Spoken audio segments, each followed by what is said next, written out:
En 2008, el economista nicaragüense José Luis Rocha señalaba que a lo largo de los laberintos del consumo, las remesas, como cualquier otro ingreso, están condicionadas por las estrategias de las grandes transnacionales, los capitales locales y los vacíos en la oferta de servicios estatales. Todos los gloriosos proyectos que buscan cabalgar a lomos de las remesas deben tener presente su hipoteca política, cultural y económica.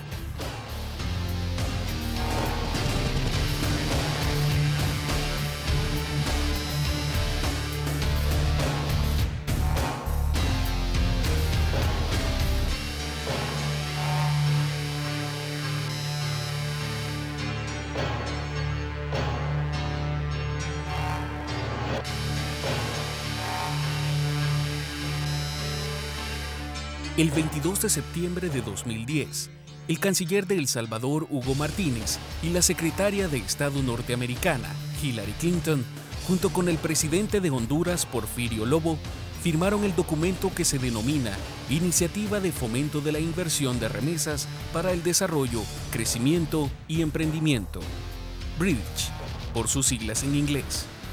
Convenio que le permitirá a El Salvador contar con una nueva alternativa de financiamiento externo para la inversión interna. Esta iniciativa BRIDGE comenzó con una discusión entre el secretario técnico Alex Segovia y el subsecretario de Estado José Fernández, que estaba pensando en desarrollar un programa que se puede tomar mejor ventaja del flujo de las remesas que hay para los proyectos productivos que se necesita aquí en América Latina.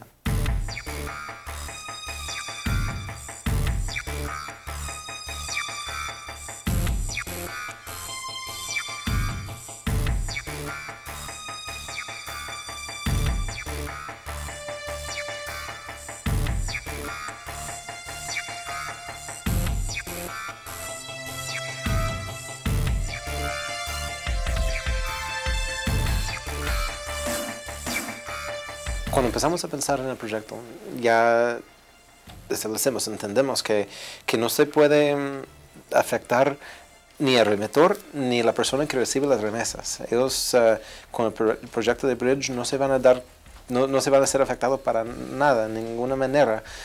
No se va a afectar el flujo de sus remesas.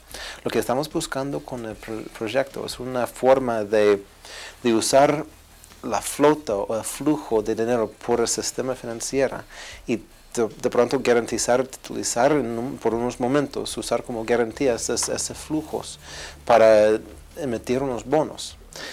Siempre es una cuestión de precios y intereses y todo. Entonces lo que estamos buscando es una forma de buscar garantías que puedan bajar la tasa de interés en los bonos emitidos. Es una deuda, pero es una deuda en este caso de los bancos. O sea, los bancos salvadoreños, bueno, no son bancos salvadoreños, más bien los bancos transnacionales que operan en El Salvador van a utilizar el flujo de remesas que esperan obtener en el futuro, ¿verdad? Que depende, en El Salvador son casi 3.600 a 4.000 millones de dólares al año.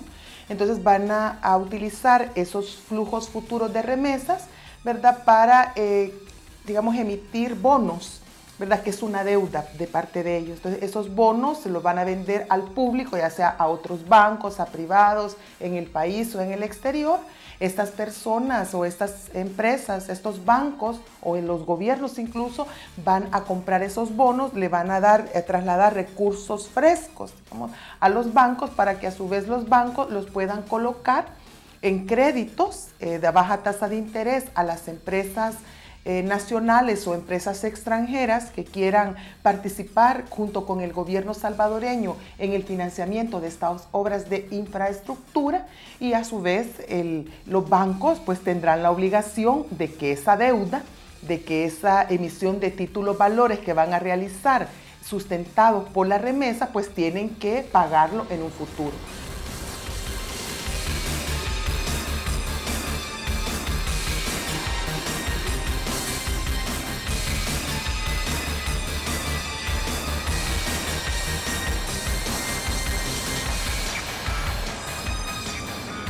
Pero hay que pensar primero en el tipo de proyectos que pueden ser beneficiarios de ese dinero, y así ya podríamos tener una idea mejor de cuánto dinero estamos pensando. Todavía no está definido, entonces. No estamos en esto, por eso se necesita su tiempito. Todo es relacionado, ¿no? Según declaraciones en diversos medios del secretario técnico de la presidencia, Alex Segovia, los proyectos identificados para invertir con los fondos de Bridge hasta el momento son la ampliación del Aeropuerto Internacional de Comalapa, la reactivación del Puerto Cutuco y el sistema de transporte público metropolitano.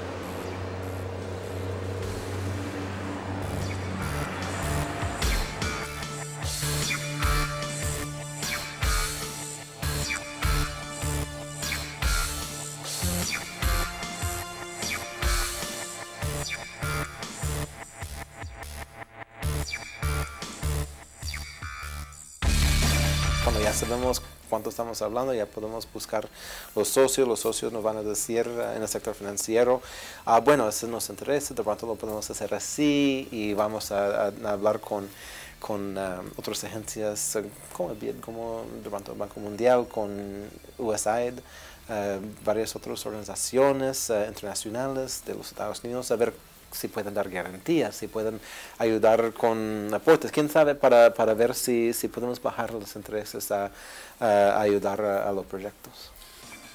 En 2008, Rocha intuía que una nueva receta económica estaba surgiendo: la bancarización de las remesas y los proyectos de desarrollo basados en su inagotable caudal. Era el nuevo cuento de hadas que diseñaban los hacedores, vendedores e impulsores de políticas del Banco Interamericano de Desarrollo, del Fondo Monetario Internacional y de algunas agencias de cooperación internacional. Bueno, la iniciativa, la verdad que es una continuación de lo que se hacía antes con la banca privada. La banca lo que podía hacer era titularizar el flujo de remesas familiares que recibía, y hubo bancos que lo hicieron en años anteriores, como el Banco Cuscatlán, por ejemplo, que en aquel momento tenía un flujo importante de remesas familiares y por lo tanto obtuvo un préstamo sobre la base de ese flujo que recibía periódicamente. Las han utilizado para captar recursos para fondearse sus actividades empresariales. Hasta ahora no han utilizado, o lo han utilizado para poder establecer fondos, como en el caso de FEDECASES, para fondos para microcrédito, para créditos para pequeña empresa. En el caso del Banco Cuscatlán fue también para expandir operaciones a nivel regional. Digamos, lo novedoso será en este caso que estos fondos que se van a obtener de la titularización de las remesas, en primer lugar, van a estar respaldadas por el gobierno de los Estados Unidos, lo cual les da un mayor grado de calificación, un mejor grado de calificación de riesgo, y va a permitir una mayor, una mayor facilidad de colocación. Esa es el principal novedad. Sí, el volumen también de fondos que se van a poder, titularizar y obtener esos recursos. Y en tercer lugar, será el destino, que es para financiar obras de infraestructura económica, en algunos casos dicen que es social, pero que van a suponer una asociación pública-privada, ¿verdad? Pero donde el rol principal lo va a tener el sector privado, tanto inversión nacional como inversión proveniente de los Estados Unidos.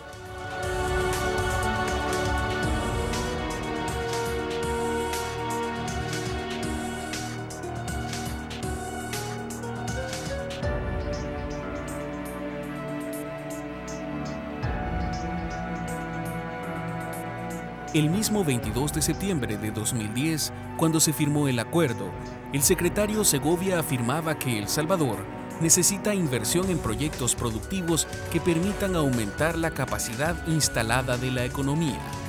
Con este convenio, que serán varios cientos de millones de dólares que estarán disponibles, tenemos la posibilidad de generar crecimiento económico y sostenido. En ese sentido, estas son muy buenas noticias para nuestro país. A uno le llama bastante la atención el ver que hay tanta disponibilidad de recursos para el gobierno, ¿verdad? Que a pesar de que ya está en 54% del PIB de deuda, cuando decíamos que no había que pasar de 40%, entonces ya es una irresponsabilidad de parte de los organismos internacionales estarle prestando a un país y a un gobierno que ya no tiene una capacidad de pago adicional, ¿no? Yo creo que es un mecanismo correcto, pero porque eso es utilizar las ventajas que da una ley que existe en El Salvador, que es una ley de titularización y que permite a las empresas, a los bancos, obtener recursos frescos para financiar actividades o inversiones o ampliaciones provenientes de activos que, aunque no los tiene en seguro en este momento, pero sí tiene una alta probabilidad de tenerlos en un futuro. Es interesante que el acuerdo se firma en un momento en el que muchos sectores de la sociedad critican el nivel de endeudamiento del gobierno, que ha sobrepasado el 50% del PIB, y las calificadoras de riesgo estiman que el país está entrando en cifras rojas que limitarían la inversión futura en el país. Lo primero es establecer un marco de referencia, encuadrar esto en una perspectiva más grande. La perspectiva más grande es la decisión política muy firme y muy fuerte del gobierno de los Estados Unidos de apoyar al pueblo y al gobierno en particular de El Salvador.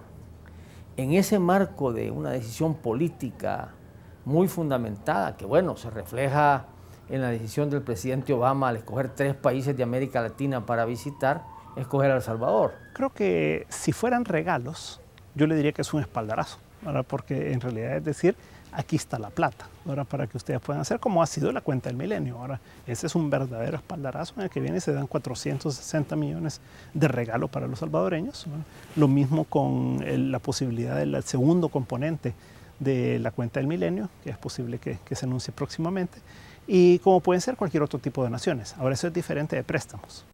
Tal vez tendría que volver a insistirle en el hecho de que como no está claramente definido, todavía es muy prematuro meterse a locubrar sobre sus posibles beneficios o riesgos, pero ciertamente en la medida en que se contrae deuda y esa deuda no es contraída por el Estado salvadoreño con el respaldo de la garantía soberana del Estado salvadoreño para invertir en algo que no sea productivo, que no sea por lo menos viable en el corto tiempo, pues no estamos refiriéndonos al mismo problema.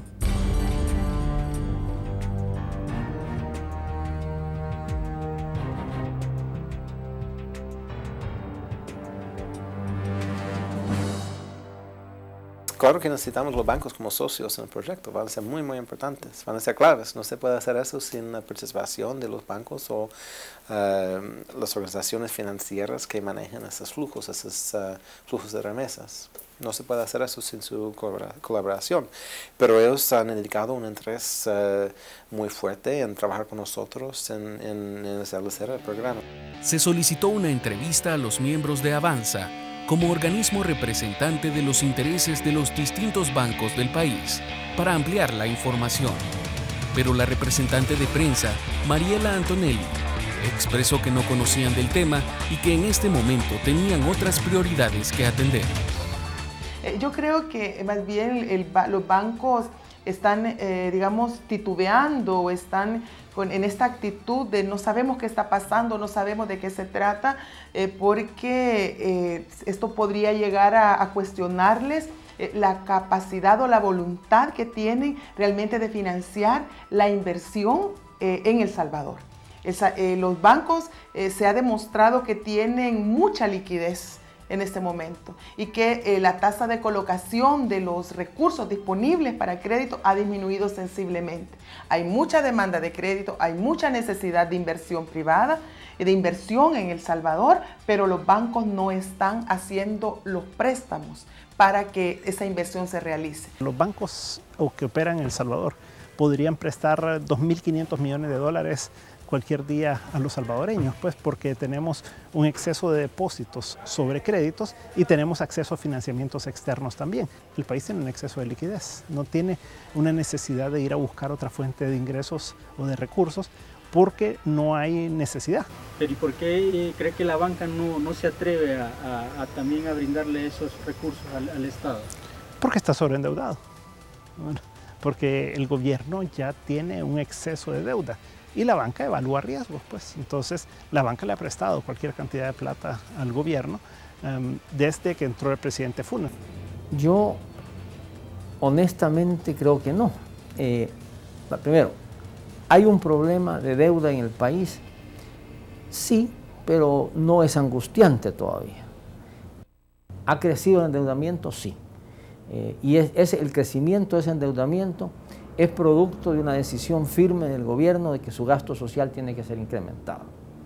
Que puede ser más eficiente, eso habría que trabajarlo, de hecho hay que trabajarlo, pero ciertamente ningún país del mundo, no hay uno, es que ahí ese es el gran mensaje a nuestras cúpulas empresariales, que nos muestren un país, uno en el mundo, pero uno, que con una carga tributaria del 13% haya alcanzado los niveles de desarrollo.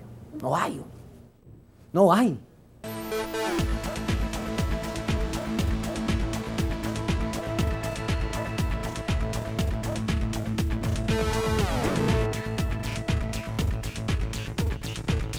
Sí, un poco de estrategia política, pero lo que no se ha dado cuenta el gobierno de El Salvador, lamentablemente, es que los bancos salvadoreños no responden a la lógica del desarrollo nacional ni de las necesidades del desarrollo nacional, sino que están respondiendo a una lógica que es transnacional, que está determinada en sus casas matrices, que no son en El Salvador, sino que están en otros países y que desde ahí se establecen las prioridades. Alex Segovia, en su etapa de consultor económico en el 2008, advertía en la revista nicaragüense Envío que la lógica de la banca es obtener ganancias en cualquier sector, en el más rentable, y por eso se pronosticaba que en los próximos 5 o 10 años, el 70% de todos los créditos serían para el consumo personal y no para las empresas. Entonces ahora es como que el gobierno les tomará la palabra y les dice, bueno, ustedes quieren apoyar la inversión, entonces ahora participen en este acuerdo y ahora van a dar recursos, van a obtener recursos más baratos, digamos, van a poder colocarlo en mejores condiciones y ahora pueden hacer el esfuerzo de apoyar y de promover la inversión en El Salvador.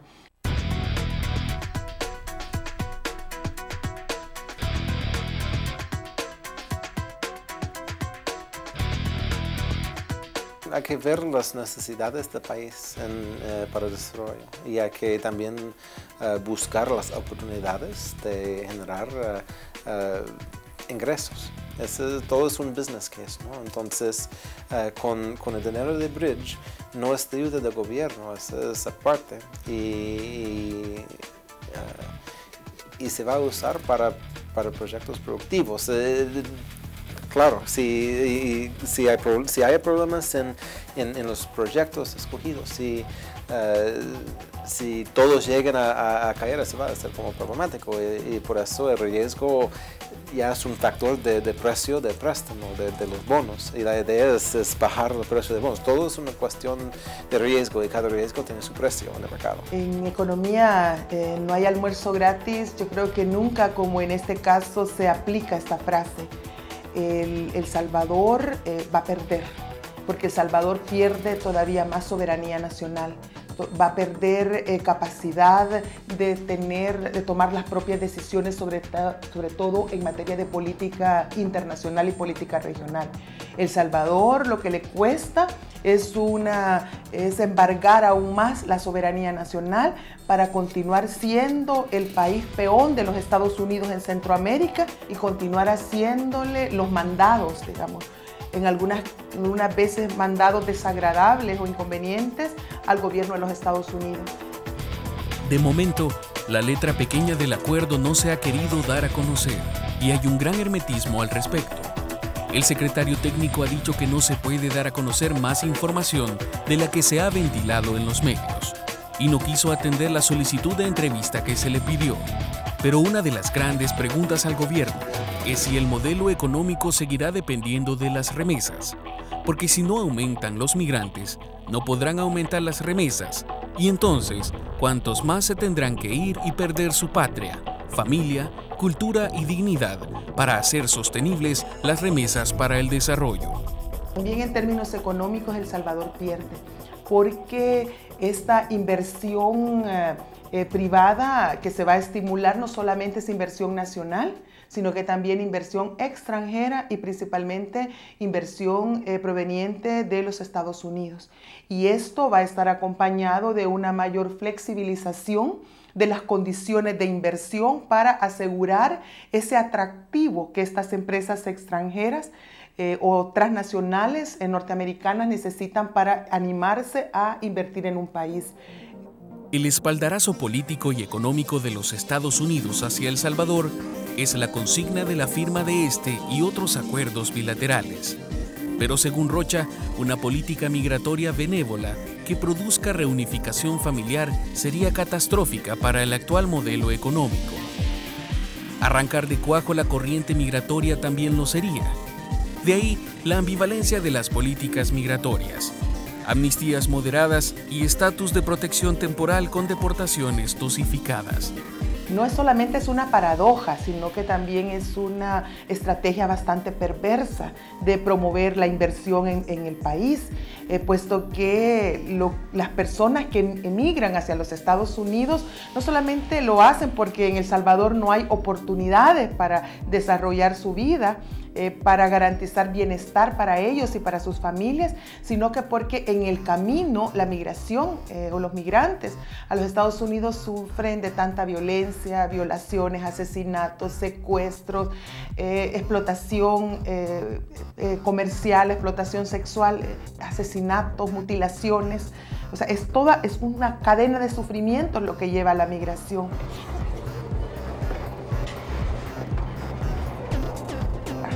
Y también se esperaría que el gobierno de los Estados Unidos, frente a la migración salvadoreña en los Estados Unidos, dejara de impulsar estas medidas de repatriación o estas medidas de persecución de salvadoreños y salvadoreñas en los Estados Unidos, porque recordemos que el principal flujo de remesas en nuestro país, que va a ser el que va a respaldar estas emisiones de bonos y estas inversiones público-privadas en infraestructura, pues provienen de emigración ilegal. O sea, son casi 60,000 personas las que anualmente dejan nuestro país para irse a los Estados Unidos a buscar el sueño americano.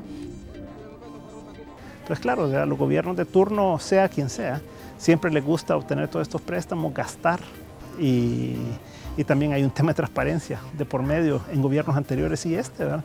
Y después, ¿quién paga la cuenta, ¿verdad? Los que pagamos somos todos los salvadoreños, a quienes después se nos va a incrementar el IVA, la renta, se nos va a poner un impuesto al patrimonio nuevo, etcétera, ¿verdad? Porque al final de cuentas hay que pagar esas deudas, no son regalos, ¿verdad? Y llámele como le llame, hay que pagarlos en el futuro. Es indispensable para quienes quieren perpetuar este modelo o los que no hacen nada por cambiarlo, que el combustible de las remesas que mantiene el motor económico de El Salvador siga funcionando. Y esto significa que las remesas aumentarán solo si se sigue exportando más salvadoreños y salvadoreñas hacia el exterior. Concluyo diciéndole que realmente creo que todavía es prematuro para ir más allá en los detalles. El riesgo se comparte, pero lamentablemente en estos casos las ganancias no se comparten, sino que las ganancias terminan en las manos privadas, financiadas las condiciones por las remesas de los pobres, y esas remesas son las que finalmente crean todas las condiciones para que aquí los que tienen más obtengan todavía más y el resto del país, muy bien, gracias.